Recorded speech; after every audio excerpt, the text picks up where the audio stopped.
அனைவருக்கும் வணக்கம்.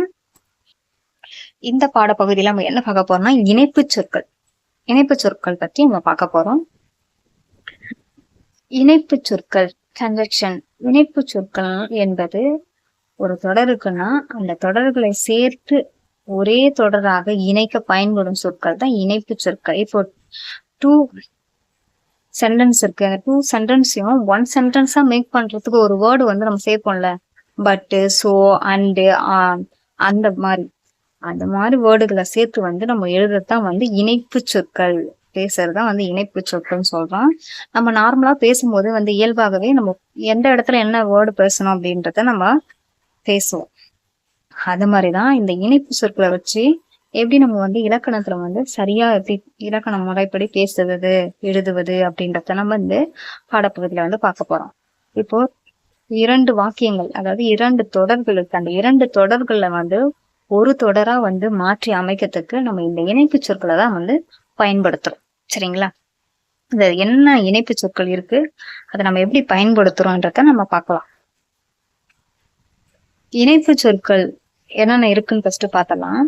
அதனால், அப்படியானால், ஆனால், ஆகவே, ஆயினும், எனவே, மட்டும், ஆகட்டும், மற்றும், அல்லது, ஆகையால், ஆதலால், இருந்தபோதும், ஏனெனில், இதுதான் இணைப்பு சொற்கள். இந்த இணைப்பு சொற்களை வச்சுதான் நம்ம எப்படி சென்டென்ஸ்ல ஒரு தொடர்லயோ ஒரு வாக்கியங்களையோ எப்படி இணைக்கணும் அப்படின்றதான் நம்ம பார்க்க போறோம். சரிங்களா? இதெல்லாம் இந்த சொற்களை தான் என்ன சொல்றாங்க, இணைப்பிடை சொற்கள் அப்படின்னு சொல்றாங்க. இணைப்பிடை சொற்கள் அப்படின்னு சொல்றோம். ஏன் இணைப்பிடை சொற்கள்னு சொல்றோம்னா, அது ஒரு தொடருக்கு இன்னொரு தொடருக்கும் சென்டர்ல வருது, இடையே வருதுனால அது இணைப்பிடை சொற்கள் அப்படின்னு சொல்றோம். சரிங்களா? அதுக்கான எடுத்துக்காட்டு பார்க்கலாம். அதுக்கு முன்னாடி அதனுடைய வகைகளை பார்க்கலாம். நம்ம அதிகமா மோஸ்ட்லி நம்ம பயன்படுத்துற வேர்டு ஒரு சென்டென்ஸ் அந்த இணைக்கத்துக்கு பயன்படுத்துற வேர்டு மற்றும், அல்லது, ஆனால், இதுதான் மோஸ்ட்லி பயன்படுத்துவோம். அண்டு, ஆர், பட் இதை பயன்படுத்தும். அதுலயே இது இல்லாம இன்னொரு 4 வகை இருக்கு. கால இணைப்பு சொற்கள், காரண இணைப்பு சொற்கள், இட இணைப்பு சொற்கள், நோக்க இணைப்பு சொற்கள் என இது 4 வகை இருக்கு. டோட்டலி 7 வகையான இணைப்பு சொற்கள் வகைகள் இருக்கிறது. இந்த வகைகளை தான் நம்ம அங்க பார்க்க போறோம். சரிங்களா? இணைப்பு சொற்கள் அப்படின்னு பார்க்கும்போது எந்த வார்த்தையை ஆல்ரெடி நம்ம இணைப்பு சொற்கள் என்னென்ன இணைப்பு சொற்கள் வருது, அதாவது இந்த இணைப்பு சொற்களை வச்சுதான் நம்ம என்ன பண்ண போறோம், சென்டென்ஸ் நம்ம இணைக்க போறோம். அதாவது தொடர்களையோ வாக்கியங்களையோ நம்ம இணைச்சு ஒரே ஒரு தொடரா மாற்றி அமைச்சு நம்ம பார்க்க போறோம். சரிங்களா? அதுல ஃபர்ஸ்ட் என்ன தொடர் பார்க்க போறோம்னா, உம்முதான் வச்சுதான் நம்ம தொடர் அமைக்க போறோம். நான் விளையாட சென்றேன். நான் என்ன பண்றேன், விளையாட சென்றேன். கண்ணன் விளையாட சென்றான். கண்ணன் என்பவன் ஒரு பையன் என்ன பண்றான், அவன் விளையாட சென்றான். இந்த இடத்துல உம்மு சேர்த்து வச்சுறான். உம்முன்ற இணைப்பு சொற்களை வச்சுதான் இந்த வேர்டு மேக் பண்ண சொல்லியிருக்காங்க. அதாவது இந்த சென்டென்ஸை மேக் பண்ண சொல்லியிருக்காங்க. ஓகேவா? இப்போ 2 சென்டென்ஸ் நம்ம கொடுத்துட்டாங்க. அத நம்ம 1 சென்டென்ஸா மாத்தணும். ஓகேவா? நானும் கண்ணனும் விளையாட சென்றோம். நானும் கண்ணனும் விளையாட சென்றோம். இப்ப நானும் கண்ணனும் விளையாட சென்றோம். இதான் இந்த உம்மு சேர்த்து இடையே அந்த இணைப்பிடை சொற்களை வச்சு நம்ம வாக்கியங்களை உருவாக்குறோம். சரிங்களா? ஒரு தொடரா இரு தொடரை என்ன பண்றோம், ஒரு தொடரா மாற்றி அமைச்சாச்சு. சரிங்களா? இப்ப அடுத்தது வள்ளி எழுதி முடித்து விட்டாள். வள்ளி என்பவள் எழுதி முடித்து விட்டாள். எழிலி எழுதவில்லை. இதுக்கு என்ன பண்ணலாம் சொல்லிருக்காங்க, ஆனால். இந்த ஆனால் என்ற இணைப்பு சொற்களை வச்சு நம்ம என்ன பண்ணணும், இந்த இடத்துல ஒரு தொடரா மாற்றி அமைக்க சொல்லியிருக்காங்க. இப்ப வள்ளி எழுதி முடித்து விட்டாள். வள்ளி என்பவள் எழுதி முடித்து விட்டாள். ஆனால் எழிலி எழுதவில்லை. ஆனால் எழிலி என்ன பண்ணல, எழுதவில்லை. எழுதவில்லை. வள்ளி எழுதி முடித்து விட்டால், ஆனால் எழிலி எழுதவில்லை. சரிங்களா? அடுத்த இணைப்பு சொற்கள் பார்க்கலாம். அடுத்து இணைப்பு சொற்கள் வந்து பெரும் மழை பெய்தது. நல்ல மழை, பெருமழை வந்து பெய்தது. ஏரி குளங்கள் நிரம்பின. ஏரி குளங்கள் நிரம்பின. டூ சென்டென்ஸ் வந்து கொடுத்துருக்காங்க. அதை வந்து நம்ம அதனால் என்ற இணைப்பு சொல்ல வச்சு நம்ம ஒன் சென்டென்ஸா வந்து மேக் பண்ணணும். சரிங்களா? பெருமழை பெய்தது, அதனால் ஏரி குளங்கள் நிரம்பின. அதாவது நிறைய மழை பெஞ்சதுனால ஏரி குளங்கள் வந்து என்ன பண்ணுச்சு, நிரம்பிடுச்சு. இப்ப வயநாட்டுல வந்து வெள்ளம் வந்ததுனால மக்கள் எல்லாம் இறந்தார்கள் அப்படின்னு அதனால் அப்படின்னு சொல்றோம்ல, அதனால் ஏரி பெருமழை பெய்ததால் அதனால் ஏரி குளங்கள் நிரம்பின சொல்றோம். சரிங்களா? இப்போ முகிலன் பள்ளிக்கு செல்லவில்லை. முகிலன் வந்து பள்ளிக்கு செல்லவில்லை. இது ஒரு சென்டென்ஸ்.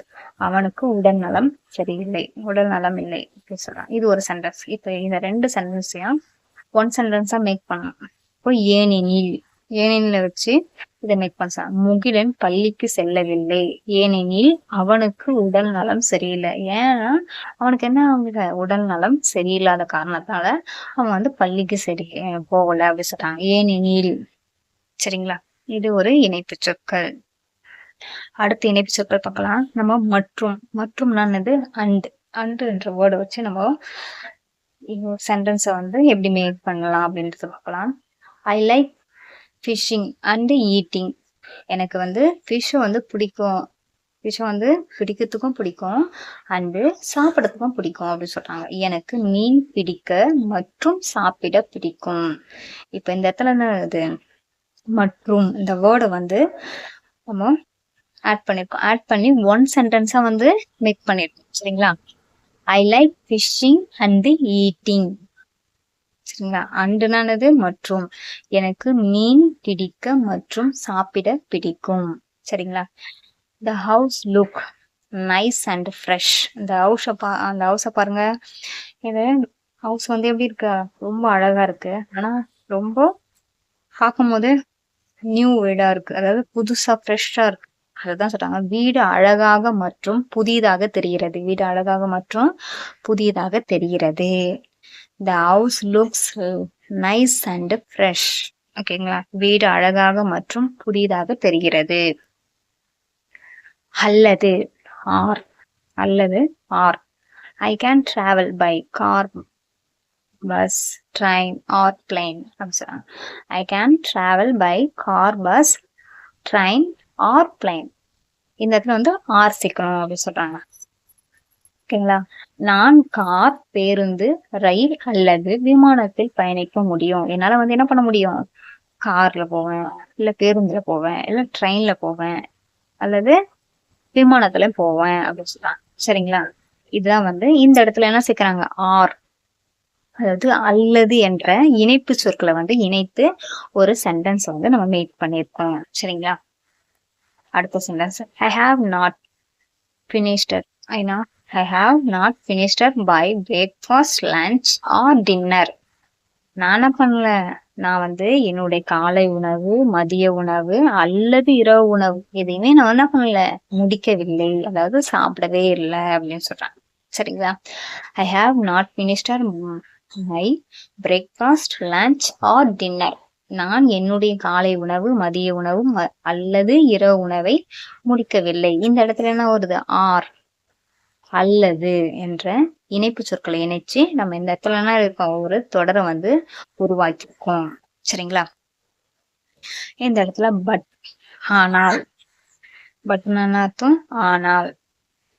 ஆனால் என்ற வார்த்தையை வச்சு எப்படி ஒரு சென்டென்ஸ் வந்து மேக் பண்ணிருக்காங்க. The singers வந்து are talented. இந்த பாட்டு பாடுற பொண்ணு வந்து ரொம்ப ரொம்ப டேலண்டடான பொண்ணு.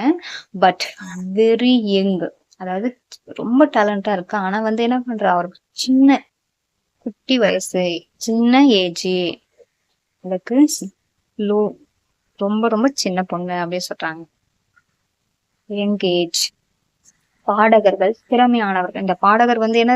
ரொம்ப திறமையானவர்கள், ஆனால் மிகவும் சிறியவர்கள். இந்த சூப்பர் சிங்கர் எல்லாம் நிறைய பேர் பாக்குறோம். அவங்க எல்லாம் குட்டி குட்டி பசங்க தான் வந்து பாடுறாங்க. ஆனா ரொம்ப டேலண்டடா இருக்காங்களா, அத மாதிரிதான் அததான் வந்து இங்க சொல்லியிருக்காங்க. பாடகர்கள் வந்து ரொம்ப திறமையானவர்கள், ஆனால் மிகவும் சிறியவர்கள். ஆனால் ஆனால் என்ற இணைப்பு சொற்கள் வந்து இந்த இடத்துல வந்திருக்கு. சரிங்களா? The teacher is very strict but carrying for year students. அதாவது டீச்சர் வந்து ரொம்ப ஸ்ட்ரிக்டா இருக்காங்க, ஆனா வந்து ஸ்டூடெண்ட் கிட்ட எப்படி இருப்பாங்க, ரொம்ப கேரிங்கா இருப்பாங்க அப்படின்னு சொல்றாங்க. சரியா? ஆசிரியர் மிகவும் கண்டிப்பானவர்கள், ஆனால் தன் மாணவரிடம் அக்கறை கொண்டவர். தன் மாணவர்கள் எப்படி பார்த்துப்பாங்க, அக்கறையா, ரொம்ப அன்பா பாசமா வந்து பார்த்துப்பாங்க அப்படின்னு சொல்றாங்க. சரிங்களா? இந்த இடத்துல தான் நம்ம என்ன பண்றோம், பட் அதாவது ஆனால் இந்த இணைப்பு சொற்களை வந்து நம்ம இணைச்சிருக்கோம். சரிங்களா? இப்ப சின்னதா ஒரு நமக்கு